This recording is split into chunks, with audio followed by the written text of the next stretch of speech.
नमस्कार, myself Malika Parveen, assistant professor, government law college Bikaner. LLB final year की subject civil प्रक्रिया संहिता में एग्जीक्यूशन से रिलेटेड सामान्य नियम पढ़े थे हमने पहले और सेक्शन 36 पढ़ा था। आज हम 37, 38, 39 सेक्शन पढ़ेंगे। ये तीनों ही सेक्शन एक दूसरे से जुड़े हुए हैं। कैसे जुड़े हुए हैं वो आपको मैं बताती हूँ। तो सबसे पहले इसको इजी करने के वे से सबसे पहले हम कौन सा सेक्शन पढ़ेंगे? 38। क्या कहता है 38? 38 कहता है कि वह कौन सा न्यायालय होगा जिसके द्वारा डिक्री का एग्जीक्यूशन किया जाएगा, या वह कौन सा न्यायालय होगा जिसमें डिक्री का एग्जीक्यूशन करने के लिए आवेदन किया जाएगा। यानी मान लो ए और बी के बीच में वाद था और डिक्री आ गई, ठीक है, डिक्री वाद में आ गई, ए के फेवर में डिक्री आई है, ए हो गया डिक्रीदार, डिक्री होल्डर हो गया। अब वो उस डिक्री का एग्जीक्यूशन करवाने के लिए एप्लीकेशन कौन से न्यायालय में फाइल करेगा? ये सेक्शन 38 की बात है। तो इसमें सामान्य नियम ये है कि सामान्यतः वो न्यायालय डिक्री का एग्जीक्यूशन करेगा जो प्रथम वार वाला न्यायालय होता है, उसको आगे हम समझेंगे। लेकिन मेन रूल ये है कि कोई भी न्यायालय जो डिक्री का एग्जीक्यूशन करने के लिए सक्षम है या जिसे अंतरित की गई है, ठीक है, तो इसमें सेक्शन 38 में ये बात है ये कि कौन से न्यायालय द्वारा डिक्री का एग्जीक्यूशन करवाया जाएगा। तो उसमें फर्स्ट बात ये है कि प्रथम वार वाला न्यायालय, प्रथम वार वाला न्यायालय जिसने डिक्री पारित की है, प्रथम वार वाला न्यायालय जिसने डिक्री पारित की है, ठीक है। सेकंड कौन सा न्यायालय हो सकता है एग्जीक्यूशन करने वाला? 39 डिक्री का अंतरण, यानी एग्जीक्यूशन डिक्री पारित करने वाले न्यायालय ने डिक्री का एग्जीक्यूशन करने के लिए उस डिक्री को ट्रांसफर कर दिया, अंतरण कर दिया। तो 38 में अपन को क्या लिखना है कि कौन से न्यायालय के द्वारा डिक्री निष्पादित की जा सकती है। तो फर्स्ट डिक्री पारित करने वाला न्यायालय, वह न्यायालय जिसने डिक्री पारित की है वो न्यायालय एग्जीक्यूशन करवा सकता है, या पारित करने वाले न्यायालय ने किसी अन्य न्यायालय को डिक्री को अंतरित कर दिया है एग्जीक्यूशन करवाने के लिए, तो अंतरित न्यायालय ट्रांसफरी कोर्ट उस डिक्री का एग्जीक्यूशन करवा सकती है, ठीक है। इसमें नियम यह आता है कि कोई भी न्यायालय डिक्री का एग्जीक्यूशन तभी कराएगा जब पूर्ववर्ती शर्त हो। पूर्ववर्ती शर्त ये है कि उस न्यायालय की स्थानीय अधिकारता होनी चाहिए। यानी अगर अचल संपत्ति या इमूवेबल प्रॉपर्टी तो बीकानेर में है, तो क्या बाहर वाला न्यायालय जैसे जयपुर का, दिल्ली का न्यायालय बीकानेर वाली इमूवेबल प्रॉपर्टी के लिए उसको कुर्क करने या उसके विरुद्ध क्या डिक्री का एग्जीक्यूशन कर सकता है? नहीं कर सकता। स्थानीय अधिकारता यानी जो लोकेलिटी होती है,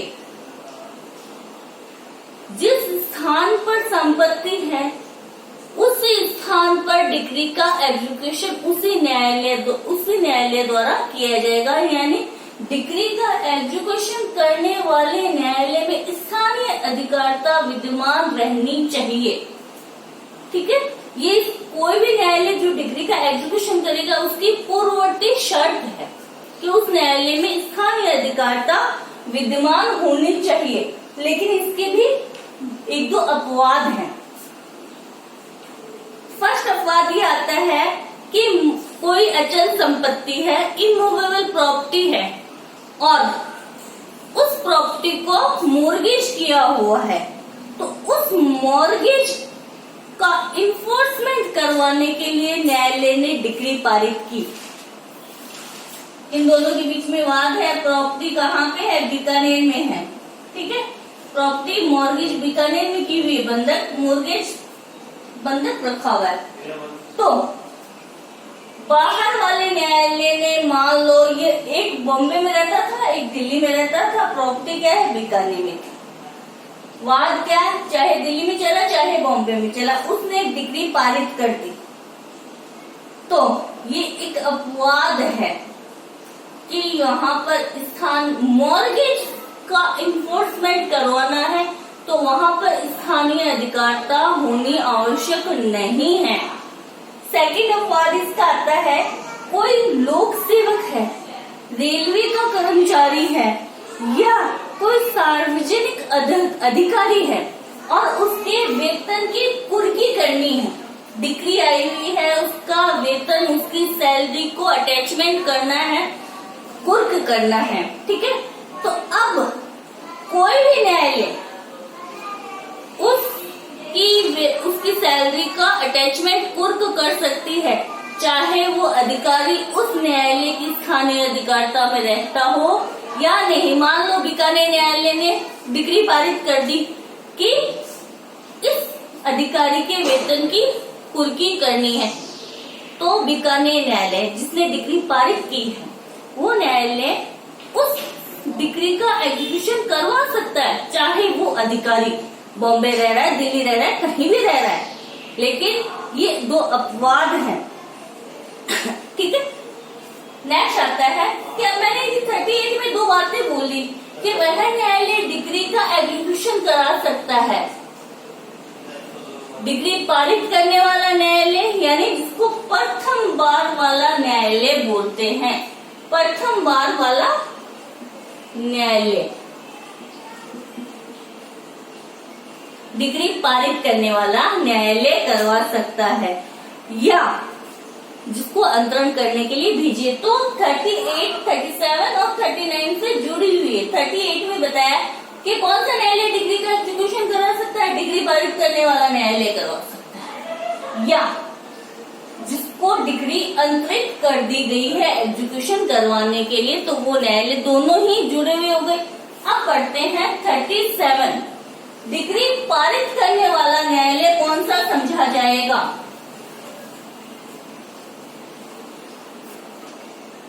डिग्री पारित करने वाला न्यायालय, इसको ध्यान से समझना है, इसकी लैंग्वेज थोड़ी सी टफ है, तो मैं इसको लिख रही हूँ। ठीक है, कि डिग्री पारित करने वाला न्यायालय कौन सा समझा जाएगा? इसमें दो पॉइंट हैं। फर्स्ट पॉइंट ये कि जहां पर अपीलीय अधिकारिता में पारित डिग्री एग्जीक्यूशन के लिए आई है, पारित डिग्री निष्पादन के लिए आई है, तो वह न्यायालय जिसने प्रथम बार डिग्री पारित की थी। समझ आया? नहीं आया? मान लो ए और बी के बीच में वाद था, जिला न्यायालय बीकानेर में चला, जिला न्यायालय बीकानेर में वाद चला और बीकानेर जिला न्यायालय ने डिग्री पारित कर दी बी के फेवर में। ठीक है, बी क्या हो गया? डिग्री दार हो गया, डिग्री होल्डर हो गया बी। ठीक है, बीकानेर जिला न्यायालय ने क्या किया है? डिग्री पारित की है। अब ए उस डिग्री से संतुष्ट नहीं है, ए क्या कर देता है? ए अपील कर देता है। ठीक है, ठीक है, अपील कहाँ पे की उसने? हाई कोर्ट में कर दी, हाई कोर्ट में अपील कर दी। अब हाई कोर्ट जो डिग्री पारित करेगा वो होगी अपीलीय डिग्री।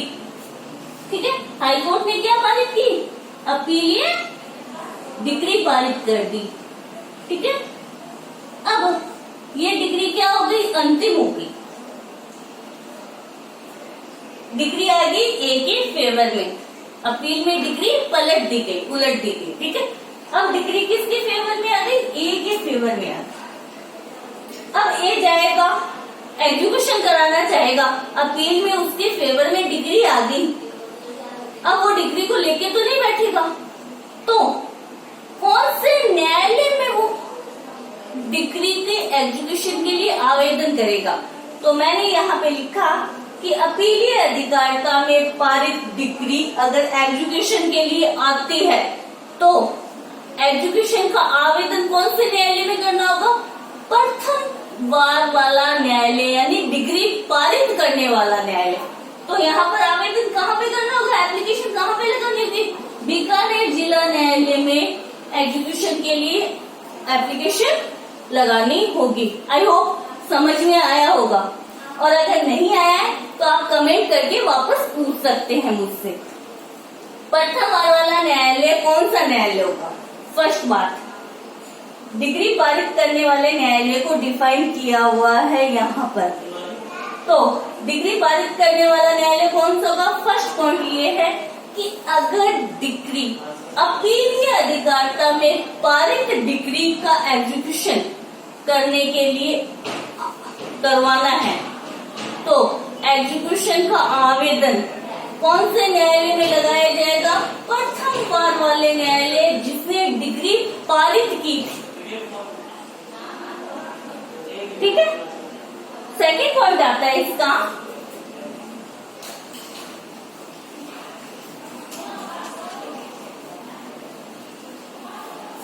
सेकेंड पॉइंट ये आता है कि प्रथम बार वाला न्यायालय यानी बीकानेर जिला न्यायालय, एग्जाम्पल से समझिए। प्रथम बार वाला न्यायालय या तो क्या है? विद्यमान नहीं है अब, या निष्पादन करने की उसमें क्षमता नहीं रही है, निष्पादन की क्षमता नहीं रही है, तो अब कौन से न्यायालय में आवेदन किया जाएगा?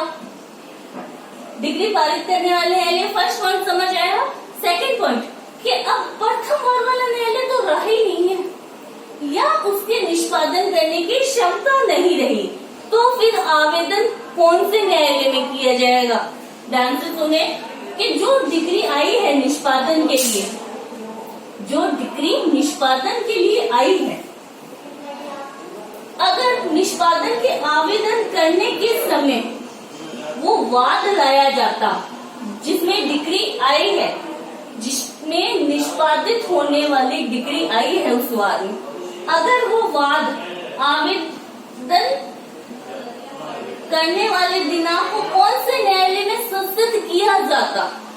एग्जाम्पल मैंने समझाया कि बीकानेर जिला न्यायालय को अब क्या है, या तो क्या है वो बीकानेर जिला न्यायालय या तो विद्यमान ही नहीं रहा, या उसके निष्पादन करने की क्षमता, अब उसमें डिग्री का निष्पादन करने की क्षमता उसमें विद्यमान नहीं है, तो डिग्री का एजुकेशन तो करवाना ही है। फिर कौन से न्यायालय में डिग्री का एजुकेशन करवाया जाएगा? तो इसको सिंपल से लैंग्वेज, जैसे ए और बी के बीच में वाद आया हुआ था, वाद है, ए डिग्रीदार है, वाद लेके आता है, डिग्री लेकर उसका निष्पादन करवाना चाहता है, ठीक है,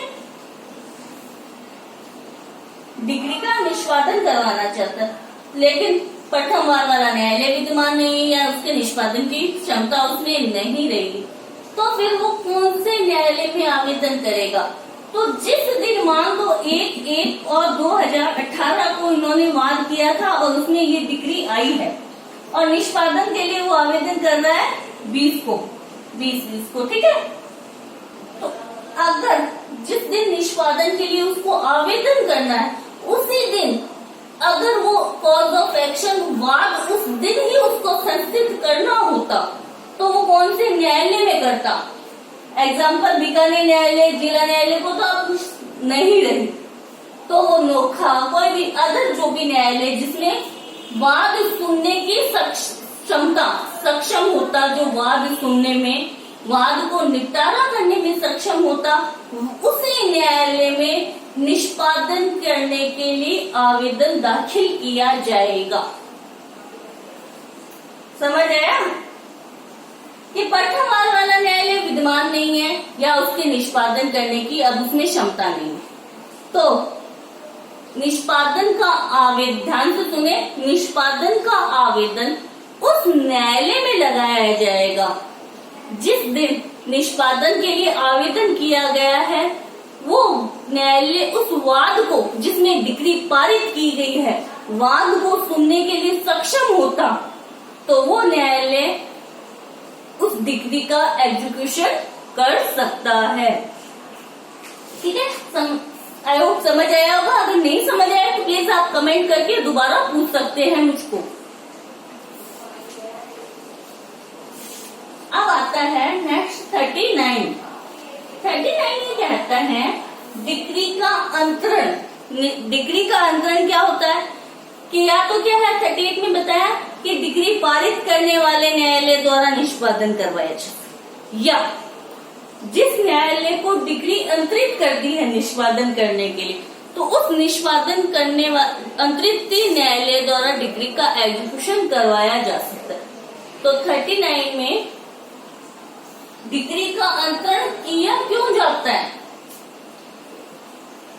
फर्स्ट पॉइंट आता है डिक्रीदार के आवेदन पे, डिक्रीदार के एप्लीकेशन लगाने पे डिक्री पारित करने वाला न्यायालय, डिक्री पारित करने वाला न्यायालय, पारित करने वाला न्यायालय, सक्षम न्यायालय जो डिक्री का एग्जीक्यूशन करने में सक्षम हो, उस न्यायालय को डिक्री पारित करने के लिए, डिक्री का एग्जीक्यूशन करने के लिए डिक्री अंतरित कर सकता है। क्या क्या बातें होनी चाहिए? डिक्रीदार के आवेदन में डिक्री पारित करने वाला न्यायालय, एग्जीक्यूशन करने के लिए जो न्यायालय सक्षम हो उसमें डिक्री को अंतरित कर सकता है। क्यों करेगा? डिक्री का एग्जीक्यूशन करवाने के। ठीक है, इसमें दो चार कंडीशंस बताई है जब अंतरित की जा सकती है। फर्स्ट, डिक्री पारित करने वाले न्यायालय ने डिक्री पारित कर दी, बीकानेर जिला न्यायालय ने डिक्री पारित कर दी, लेकिन जिस व्यक्ति के विरुद्ध डिक्री आई है वो न्यायालय की स्थानीय अधिकारिताओं से बाहर निवास करता है, कारोबार करता है या अभिलाभ के लिए कोई काम करता है। एग्जाम्पल, वो बॉम्बे रहता है या दिल्ली रहता है, तो बीकानेर जिला न्यायालय क्या डिक्री पारित कर देता है। उसका एग्जीक्यूशन कहाँ किया जाएगा? जहां वो निर्णीत ऋणी निवास करता है, कारोबार करता है या अभिलाभ के लिए कोई काम करता है। सेकंड पॉइंट, फर्स्ट आ गया निर्णीत ऋणी स्थानीय अधिकारियों से बाहर निवास, कारोबार या अभिलाभ के लिए कोई काम करता है।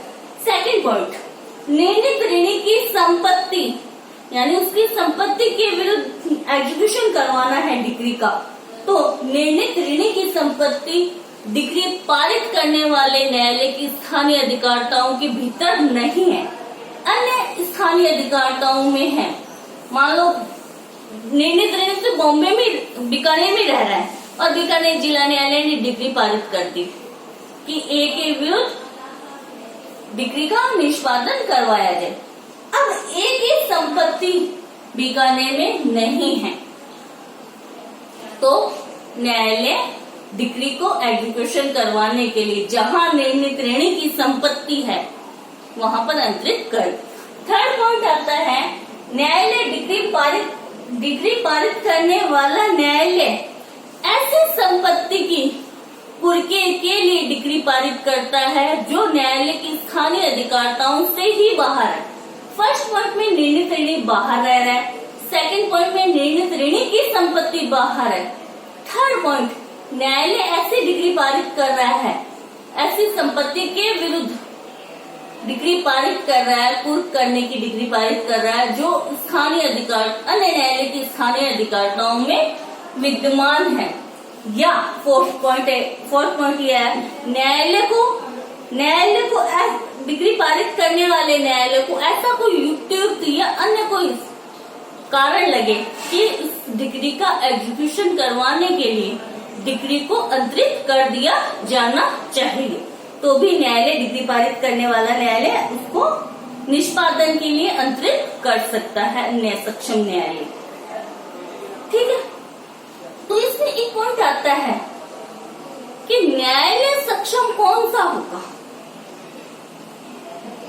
जिस वाद में डिक्री आई है, जिस डिक्री का निष्पादन एग्जीक्यूशन करना है, उस वाद को सुनने वाला कोई भी न्यायालय है, अगर कोई उस वाद को, जिसमें डिक्री आई है, उस वाद को सुनने के लिए अगर कोई न्यायालय सक्षम है, तो अंतरित न्यायालय के रूप में वो सक्षम न्यायालय माना जाएगा। वो डिक्री का एग्जीक्यूशन करवाने के लिए वो न्यायालय सक्षम माना जाएगा। लास्ट पॉइंट इसमें आता है 39 में, इस धारा की कोई बात यानी डिक्री पारित करने वाले न्यायालय या जिसको अंतरित किया गया है, अंतरित न्यायालय, किसी भी ऐसे व्यक्ति के विरुद्ध या ऐसे व्यक्ति की संपत्ति के विरुद्ध डिक्री का एग्जीक्यूशन नहीं करवा सकते जो उसकी स्थानीय अधिकारताओं के भीतर विद्यमान नहीं है। मान लो डिक्री पारित हुई बीकानेर में और उसको अंतरित कर दिया गया जयपुर, अंतरित कर दिया एग्जीक्यूशन करवाने के लिए जयपुर, तो बीकानेर जिला न्यायालय या तो डिक्री पारित करने वाला न्यायालय या जिस अंतरित न्यायालय ऐसी किसी भी डिक्री का एग्जीक्यूशन किसी भी व्यक्ति या उसकी व्यक्ति की संपत्ति के विरुद्ध एग्जीक्यूशन नहीं करवा सकते जो उनकी स्थानीय अधिकारता में विद्यमान नहीं हो। आई होप कि डिक्री का निष्पादन कौन सा न्यायालय करवा सकता है आपको अच्छे से समझ आया होगा। अगर नहीं आया तो प्लीज आप कमेंट करके दोबारा मुझसे पूछ सकते हैं, मैं समझाने की कोशिश करूंगी। Thank you so much.